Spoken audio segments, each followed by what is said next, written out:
A delegation of Bjp Mps from the Northeast met Prime Minister Narendra Modi on Saturday evening. The Mps of the Saffron Party from the Northeast discussed issues concerning the region.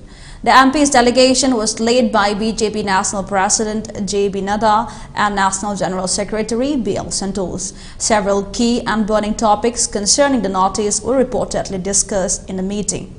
The MPs delegation included Arunachal Pradesh MPs and Assam MPs and an MP from Tripura. Notably, there has been a renewed demand for repeal of Armed Forces Special Powers Act (AFSPA) in the Northeast.